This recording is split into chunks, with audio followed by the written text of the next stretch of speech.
ಸೋನಿಯಾ ಗಾಂಧಿಯವರ ನಿವಾಸಕ್ಕೆ ಸಿದ್ದರಾಮಯ್ಯ ಭೇಟಿ. ದೆಹಲಿಯ 10 ಜನಪಥ್ ರಸ್ತೆಯಲ್ಲಿರುವಂತಹ ಸೋನಿಯಾ ಗಾಂಧಿಯವರ ನಿವಾಸ.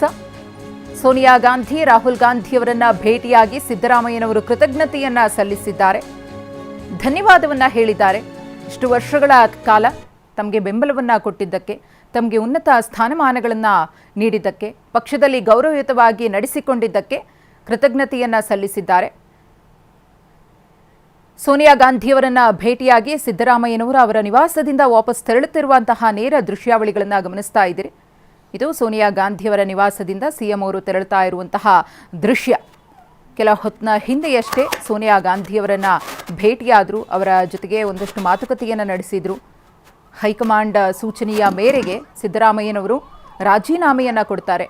ರಾಜೀನಾಮೆ ಕೊಟ್ಟ ಬಳಿಕ ಎಲ್ಲವೂ ಕೂಡ ಸರಾಗವಾಗಿ ನಡೀತಾ ಇದೆ. ಯಾವುದೇ ರೀತಿಯ ಮನಸ್ತಾಪಗಳು ಅಥವಾ ಭಿನ್ನಾಭಿಪ್ರಾಯಗಳು ವ್ಯಕ್ತವಾಗ್ತಾ ಇಲ್ಲ. ಒಂದಷ್ಟು ಕಡೆಗಳಲ್ಲಿ ಬೇಸರ ಇದೆ, ಅದನ್ನು ಹೊರತುಪಡಿಸಿ ಸಿದ್ದರಾಮಯ್ಯನವರಂತೂ ನಿರಾಳರಾಗಿದ್ದಾರೆ, ಖುಷಿಯಾಗಿ ಇದ್ದಾರೆ. ಮನಪೂರ್ವಕವಾಗಿಯೇ ನಾನು ರಾಜೀನಾಮೆಯನ್ನು ಕೊಟ್ಟಿದ್ದೀನಿ, ಯಾರ ಒತ್ತಡವೂ ಕೂಡ ಇಲ್ಲ ಅಂತ ಹೇಳಿದರು. ಅದರ ಜೊತೆಗೆ ಸಿದ್ದರಾಮಯ್ಯನವರು ಹೈಕಮಾಂಡ್ಗೆ ಎಷ್ಟು ಕೃತಜ್ಞರಾಗಿದ್ದಾರೆ ಅನ್ನೋದನ್ನು ಸಾಬೀತುಪಡಿಸ್ತಾ ಇದ್ದಾರೆ. ನಿನ್ನೆ ಪ್ರೆಸ್ ಮೀಟ್ ಮಾಡಿದಂತಹ ಸಂದರ್ಭದಲ್ಲಿಯೂ ಕೂಡ ಅವರು ಪ್ರಸ್ತಾಪಿಸಿದರು. ಕಾಂಗ್ರೆಸ್ನ ಹಿರಿಯ ನಾಯಕಿ ಸೋನಿಯಾ ಗಾಂಧಿಯವರು, ರಾಹುಲ್ ಗಾಂಧಿಯವರು, ಮಲ್ಲಿಕಾರ್ಜುನ ಖರ್ಗೆ ಅವರಿಗೆ ಧನ್ಯವಾದವನ್ನು ಸಲ್ಲಿಸಿದರು. ಪಕ್ಷದಲ್ಲಿ ಅವರಿಗೆ ಸಿಕ್ಕಂತಹ ಸ್ಥಾನಮಾನಗಳ ಬಗ್ಗೆ ಯಾವ ರೀತಿಯಾಗಿ ಗೌರವಯುತವಾಗಿ ತಾವು ನಡೆಸ್ಕೊಂಡ್ರಿ ಅನ್ನೋದ್ರ ಬಗ್ಗೆನೂ ಕೂಡ ಅವರು ಮಾತನಾಡಿದರು.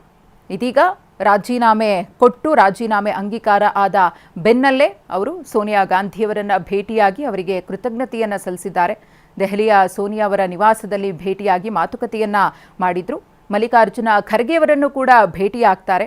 ITC ಮೌರ್ಯ ಹೋಟೆಲ್ನಲ್ಲಿ ಸಿದ್ದರಾಮಯ್ಯನವರು ಉಳ್ಕೊಂಡಿದ್ದಾರೆ. ಕರ್ನಾಟಕ ಭವನಕ್ಕೆ ಆಗಮಿಸದೆ ಖಾಸಗಿ ಹೋಟೆಲ್ನಲ್ಲೇ ಅವರು ವಾಸ್ತವ್ಯ ಹೂಡಿದ್ದಾರೆ. ಸದ್ಯಕ್ಕಂತೂ ಸೋನಿಯಾ ಗಾಂಧಿಯವರ ನಿವಾಸದಿಂದ ಅವರು ತೆರಳುತ್ತಾರೆ.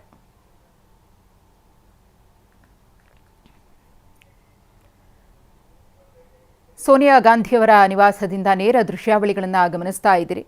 CM ಸಿದ್ದರಾಮಯ್ಯನವರು ಕರ್ನಾಟಕ ಕಾಂಗ್ರೆಸ್ನ ಮಾಸ್ ಲೀಡರ್. ಇವತ್ತು ಕಾಂಗ್ರೆಸ್ ಪಕ್ಷ ಎಷ್ಟು ದೊಡ್ಡ ಮಟ್ಟಿಗೆ ಕರ್ನಾಟಕದಲ್ಲಿ ಬೆಳೆದಿದೆ ಅಥವಾ ಛಾಪು ಮೂಡಿಸ್ತಾ ಇದೆ ಅಂದರೆ ಅದಕ್ಕೆ ಸಿದ್ದರಾಮಯ್ಯನವರ ಕೊಡುಗೆ ಅಪಾರ. ಅಹಿಂದ ನಾಯಕನಾಗಿ ಸಿದ್ದರಾಮಯ್ಯನವರು ಗುರುತಿಸಿಕೊಂಡಂತಹ ರೀತಿ, ಅವರು ಜನರಿಗೋಸ್ಕರ ಕೊಟ್ಟಂತಹ ಯೋಜನೆಗಳು, ಆಡಳಿತ, ಇದೆಲ್ಲವೂ ಕೂಡ ಸಿದ್ದರಾಮಯ್ಯನವರನ್ನು ಯಾವ ಮಟ್ಟಕ್ಕೆ ತೆಗೆದುಕೊಂಡು ಹೋಯಿತು ಅನ್ನೋದನ್ನು ಗಮನಿಸ್ತೀವಿ. ಬೇರೆ ಪಕ್ಷದಿಂದ ಬಂದರೂ ಕೂಡ, ಅವರ ಮೂಲ ಕಾಂಗ್ರೆಸ್ ಆಗದಿದ್ದರೂ ಕೂಡ ಕಾಂಗ್ರೆಸ್ಗೋಸ್ಕರ ಅವರು ದುಡಿದಂತಹ ರೀತಿಯನ್ನು ಹೈಕಮಾಂಡ್ ಯಾವತ್ತೂ ಕೂಡ ಮರೆಯೋದಿಲ್ಲ. ಅದೇ ಕಾರಣಕ್ಕೋಸ್ಕರ ಇವತ್ತು ಅವರನ್ನು ಅತ್ಯಂತ ಗೌರವಯುತವಾಗಿ ನಡೆಸ್ಕೊಳ್ತಾ ಇರೋದು, ಮುಂದೆಯೂ ಕೂಡ ನಡೆಸ್ಕೊಳ್ತೀವಿ ಅಂತ ಹೇಳ್ತಾ ಇರೋದು. ಕೊಟ್ಟ ಮಾತಿನಂತೆ ನಡಿಬೇಕಾಗುತ್ತೆ. ಹಾಗಾಗಿನೇ ಸಿದ್ದರಾಮಯ್ಯನವರು ರಾಜೀನಾಮೆಯನ್ನು ಕೊಟ್ಟು ಮುಂದುವರಿತಾ ಇರೋದು.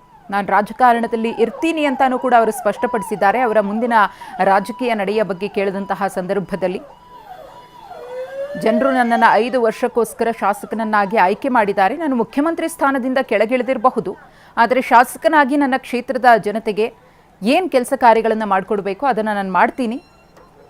ಕಾಂಗ್ರೆಸ್ ಪಕ್ಷದ ಹಿರಿಯ ನಾಯಕನಾಗಿ ಪಕ್ಷ ಸಂಘಟನೆಯಲ್ಲಿ ನಾನು ಹೇಗೆ ತೊಡಗಿಸ್ಕೊಳ್ಬೇಕೋ ಹಾಗೆ ತೊಡಗಿಸ್ಕೊಳ್ತೀನಿ. ಎಲ್ಲರೂ ಕೂಡ ಒಗ್ಗಟ್ಟಿನಿಂದ ಮುಂದುವರಿತೀವಿ ಅನ್ನೋ ಸಂದೇಶವನ್ನು ರವಾನಿಸಿದ್ರು. ಅತ್ಯಂತ ನೀಟಾಗಿ ಎಲ್ಲವನ್ನೂ ಕೂಡ ಇಲ್ಲಿ ನಡೆಸಿಕೊಂಡು ಹೋಗಲಾಗ್ತಾ ಇದೆ. ಒಂದು ವೇಳೆ ಸಿದ್ದರಾಮಯ್ಯನವರಿಂದ ವ್ಯತಿರಿಕ್ತ ಹೇಳಿಕೆಗಳು ಬಂದಿದ್ದರೆ, ಒತ್ತಡದಿಂದಾಗಿ ನಾನು ರಾಜೀನಾಮೆಯನ್ನು ಕೊಡಬೇಕಾಯಿತು, ಅಂತಹ ಪರಿಸ್ಥಿತಿ ನನಗೆ ಬಂತು ಅಂತ ಹೇಳಿದ್ದಿದ್ರೆ ಇವತ್ತು ರಾಜ್ಯದಲ್ಲಿ, ಅದರಲ್ಲೂ ಕಾಂಗ್ರೆಸ್ ಪಾಳೆಯದಲ್ಲಿ ಅಲ್ಲೋಲ ಕಲ್ಲೋಲವೇ ಸೃಷ್ಟಿಯಾಗ್ಬಿಡ್ತಿತ್ತು. ಆದರೆ ಅದು ಯಾವುದಕ್ಕೂ ಕೂಡ ಆಸ್ಪದ ಕೊಟ್ಟಿಲ್ಲ.